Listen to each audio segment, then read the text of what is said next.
discussion that Olivia got started last week.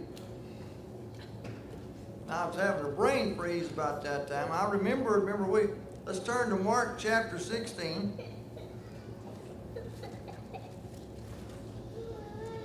Somebody gave me the answer, and I had a brain freeze and didn't do what I was thinking about. See, there's more. The lesson we're on has got more than one place where it says in early manuscripts did not have it. And the discussion that I was thinking about was it happened years ago. Is that verses 15 and 16 are two of the main verses that we use to justify baptism. Mark chapter 16, verses 15 and 16. And the discussion I remembered was that there were those who did not believe that baptism was necessary, pointed out, said, hey, this wasn't in there. Well, it wasn't just those two verses. Somebody called out, it's verses 9 through 20 wasn't in one of the early manuscripts. And that was a discussion they had years ago, was that what happened to those verses. And Colin brought out after class, I think, or toward the end of class, that sometimes some of the manuscripts that we've found, the earliest ones, they're not all there to start out with. There are parts of them are gone. And so that doesn't mean that this wasn't in some of the early writings. It just means that the earliest one they found, it wasn't there. But they didn't say if they found it all or not. In Matthew 7 and 18, ones we're fixed to start tonight, there are several lines like the one that Livia pointed out last week, that it says that particular verse wasn't in an earlier manuscript. And so, but that's part of the reason is that they lost part of it. And remember that manuscripts are all written by hand. And then today, if you send somebody a written document of some kind, they can take and most people have not everybody, but most people have a printer or access to a printer, and you can just stay there and just make all the copies you want in just a few minutes. Then to make a copy, you had to painstakingly write every word. And sometimes things got left out. But the scribes, it was a very, and the Jewish scribes especially, they were kind of under a solemn oath not to mess up. They did their best not to mess up on anything. The accuracy of what we have is just astounding. Going to the New Testament, going to the Old Testament, Dead Sea Scrolls, finding how accurate it was from things written before the time of Christ to now, and how there hasn't been anything lost. It's just amazing. Yeah. You don't have any other documents from that time frame. No. From any time frame that's that accurate. So I read a deal, and I couldn't. It was on a website the other day about an archaeological find. It was in, I forget what, but anyway, it was Egyptian writings, I believe, and it referred to Moses. Of course, it was not written in any kind of language we could understand. Hieroglyphics, that's what they called it. That's anyway. But the guy that deciphered it decided that it was part of it referred to a man named Moses. So that helps to back up the Bible that they've found something that say that guy, somebody else actually said that guy lived. We are in Matthew chapter 17. We're on verse 22. That's what I have marked anyway. If you have something else marked, we'll start there.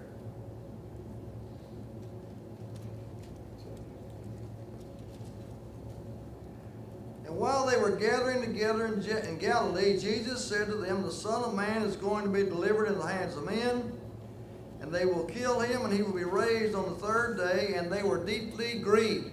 You know, this particular place here says they were deeply grieved. Other places said they didn't really understand what he's talking about. Other places, you know, this is something that was hard for them to understand,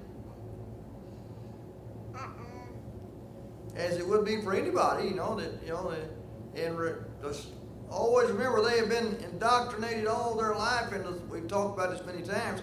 The fact that the Messiah was going to come and reestablish the kingdom as a descendant of David, and they had earthly kingdom on their head. That's all they could think of. And if the king died, then that's, if Jesus doesn't have any children to leave it to, so if he dies, then there's no heirs. Because that's how kingdoms were passed down, unless they were taken over by another group of some kind. It's through the heirs.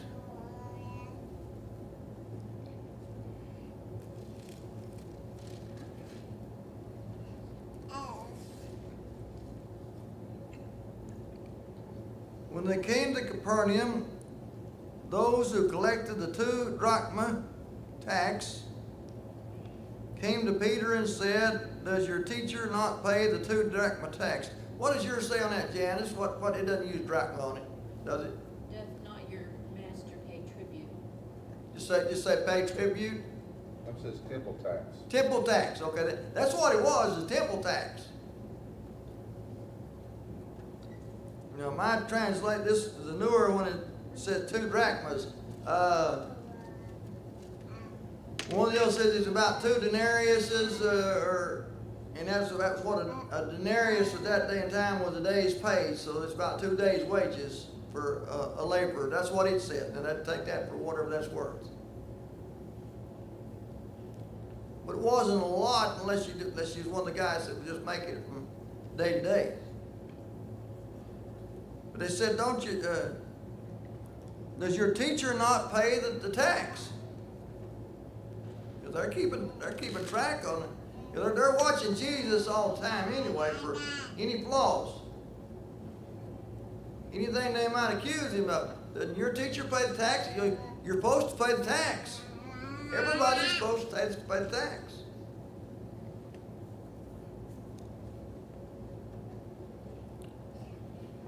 Of course, Peter, he said, "Well, yeah, he's going to pay the tax. He pays taxes." When he came to the house, Jesus spoke to him first, saying, "What do you think, Simon? From whom do the kings of the earth collect customs or poll tax? From their sons or from strangers?" Now the kings taxed everybody else, but they didn't tax their sons. Their sons were the ones who helped spend the taxes. They didn't pay the taxes.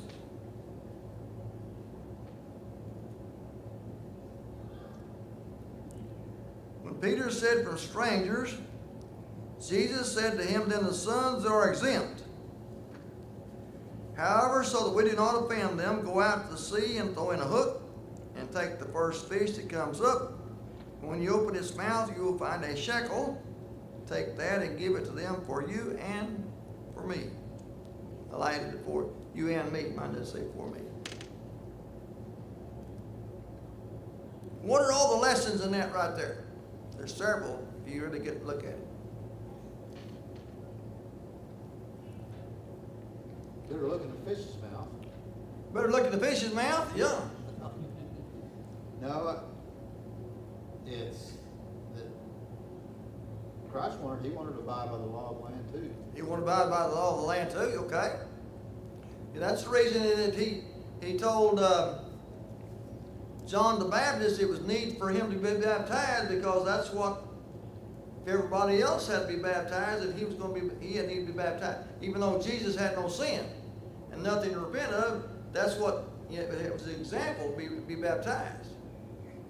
If everybody else is going to pay tax, he's going to pay tax too. Okay? The first thing that I noticed besides that was Jesus knew what Peter had been talking about before Peter ever got in there, because it says Jesus spoke first. It says kings pay taxes, their sons pay taxes, and everybody else. Okay, and then he tells Peter to go out and throw in the hook, and said, the first fish, look at his mouth, see what happens. Of course, as JT said, if you catch a fish, look at his mouth. There is an example in that, in what happened in that and us today. We're probably not going to find money in the fish's mouth. What is the example? From whom do all blessings flow? From God. Whatever money we get to pay taxes, whatever money we give to the Lord, and Lord give to us to start out with. We're just passing it back. God provided a way for them to pay their taxes. God provides a way for us today. In fact, the example prayer that Jesus gave to his disciples is, give us this day our daily bread. And we get to think we've earned it all, don't we? Yes, sir, Mr. Brown. About what God gives you, 1 Timothy 6:17. Charge them that are rich in this world, that they be not high-minded, nor trust in certain riches, but in the living God, who giveth us richly in all things to enjoy. Okay. God gives us everything to enjoy. Also, he said, give what Caesar what owed him, and give to God what's owed him. Give Caesar what's his. Give God what's Give God what's his. On Sunday mornings, last Sunday morning in Leakwar, we studied Romans chapter 13, I believe it was. And it's all about paying taxes and listening to the government. Boy, it's pretty tough sometimes. He said in that particular, all the world governments, God ordains them all. God allows them. And you get to think about, and Paul's writing that in the times of the Caesars, and there are really no good Caesars. There's some who are less worse than others, but they're all just pretty bad as far as Christianity or Judaism or whatever God, serving God is concerned. But Jesus said, give Caesar what's his, give God what's his.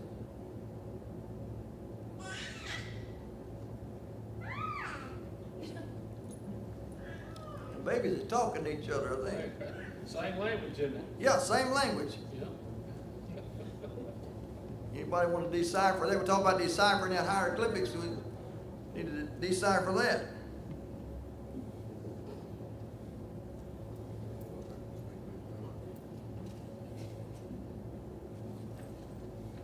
Any questions on chapter 17?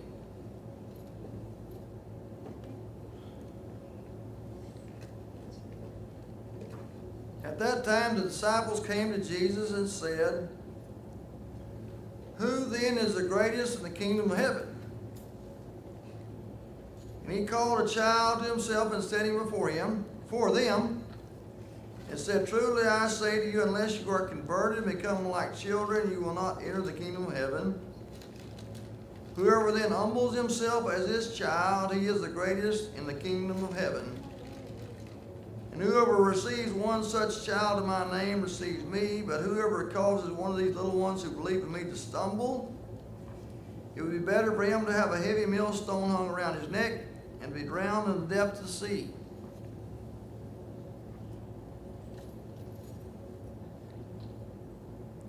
Who is the greatest in the kingdom of heaven, it says. That's the question.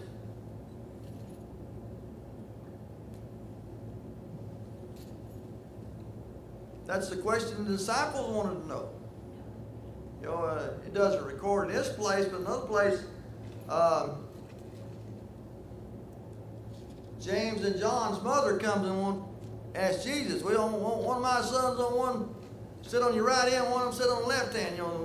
You gonna be king, let them be the assistants or your lieutenants or whatever. I wonder if they were thinking in terms of like Elijah or somebody like that when they asked that question. And this probably kind of really dumbfounded them when they heard this, Yeah, that it's God's children that are the greatest. it's the children, the children, The children are the greatest. It said, except you become as a little child. What does that mean to become as a little child? Innocent. Do what? Become innocent. I can't hear you guys talk louder, Olivia. Become innocent. Become innocent, okay? I know you can holler louder than I heard you holler in Kyle that before. Oh, A lot louder. A lot louder, A lot yeah. louder than that. Children take things literally. Children take things literally, okay? They're totally dependent on They're totally dependent, okay? They're trusting. They are trusting. What you say, is that what you said, Olivia? You said something same thing I did. Yeah. Very trusting, They forgive quickly. forgive quickly. When we're baptized, we become children. We become children, doesn't we? Yeah. Yeah, that's the, children are very trusting. And that's the reason, that, some evil people, that's one way that they are so easy to get little kids because the kids trust older people and they can just talk them into They believe anything you tell them. believe anything you tell them. I've used the example, at Fort Smith Fair a long time ago, we ran across a young man, and he was lost. And I said, here, come, we'll go find somebody. If I'd have been a mean guy, I'd been just the same. He just took my hand, and away we went. Went to the office, and I said, this fella here, I can't understand what he's saying, but he's lost. And I'll put it this way, we didn't look anything like his parents. At all. But he just went right with us. And that's how trusting. And I thought that's how easy it is for these evil people just to talk a kid into it. Because it would have been all the same if we'd been mean, but we wasn't. We wanted to help him, But that's what he was looking for, some help. And we gave it to him, all right. But an evil person would have had an evil mind about it.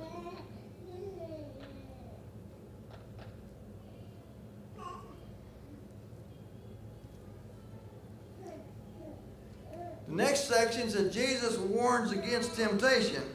He said, woe to the world because of its stumbling blocks, for it is inevitable the stumbling block come, but woe to that man to whom the stumbling block comes. If your hand or your foot cause you to stumble, cut it off and throw it from you. It is better for you to lie crippled or lame than to have 2 hands or 2 feet and be cast in eternal fire. If your eye causes you to stumble, pluck it out, throw it from you. It is better for you to enter life with 1 eye than to have 2 eyes and be cast into the fiery hell. What does that mean? That's hard teaching right there. That's hard to. That's one of the questions that Leland asked me on does it really literally mean to cut her hands or feet off? Call it? Yes. Yes? Oh, gosh. No? Well, now you give me 2 answers there, Colin. Now, wait. One was sarcastic. One was sarcastic, okay. I mean, Whatever it takes. If you just absolutely can't quit stealing, and that's what it takes, is cut your hands off where you can't. Avoid sin at all. Avoid sin at all costs. That's what he's trying to say.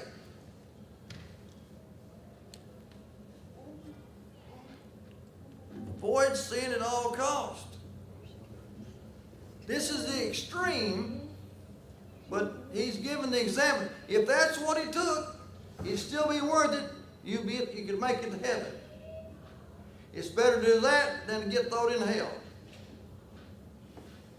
That's the example here. It shouldn't take that.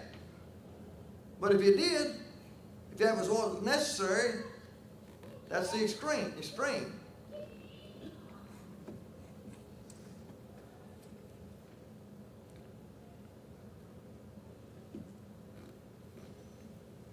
Let's do one more section. See that you do not despise one of these little ones. For I say to you that their angels in heaven continually see the face of my Father who is in heaven.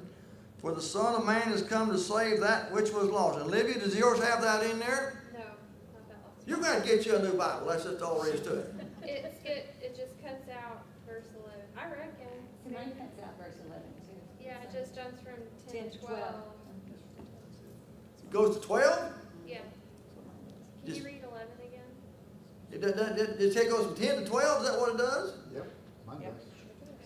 Doesn't have a- Is that what you call adding and taking away? Yeah, that's not Take away good. something there. Son, man. Mine says, at the bottom of the page, we talked about this when it started.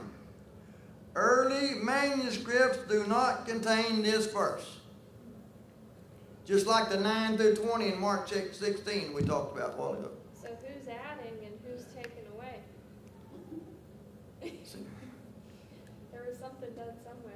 Huh? There was either adding or taking away done somewhere. Okay, they have translated this from a full manuscript, but since they translated, they have found some earlier ones. Is what it's trying to say, and some of them didn't have it in it. And as Colin mentioned a while ago, some of the manuscripts they wasn't all there to start out with. That they found, they was there originally, but they're not the one they found, and they wasn't. It's just like, if you go to, you got old books and stuff, things gets, I have a Bible at home that I quit carrying because every time I opened it, pages fell out. And so, and they didn't have a book like we have today, but if you didn't pick them all up, then if you pass that Bible on to somebody else, he'd say, they don't have chapter so-and-so, it's not here. Well, it was at one time, it just fell out. But I carried it so long, and I even had one of the cases to zip it up in, and then still you'd open it up and pages would fall out.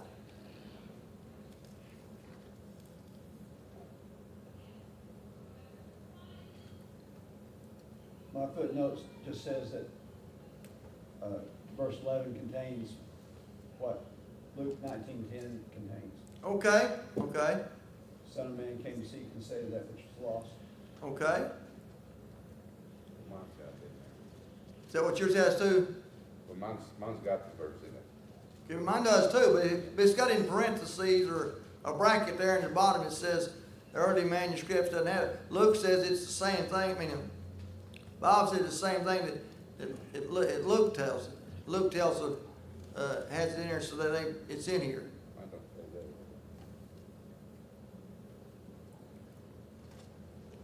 Mine has it. Yes. Somebody have a Mine's the New King James and it has it. Has it? Mhm. Yeah. The King James and New King James both have it. I've got, I don't know what I got here. New American Standard, I think is what it is. Yeah, and it's got it in it, but it's got it in brackets. It says at the bottom of the numbers beside of it. At the bottom it said early manuscripts done that. Lydia, what are you reading? What translation? New American Standard. That's what I got. I've got one too, but the newer, the 2020 one, which is probably what you have as well, doesn't have it in there. That's The early one is 1995. yeah. And personally, I prefer the 95 over the 2020, but I've got the 2020. Okay. But Okay, our time is up, look like. For the natives that escaped one, I'm not sure, but anyway.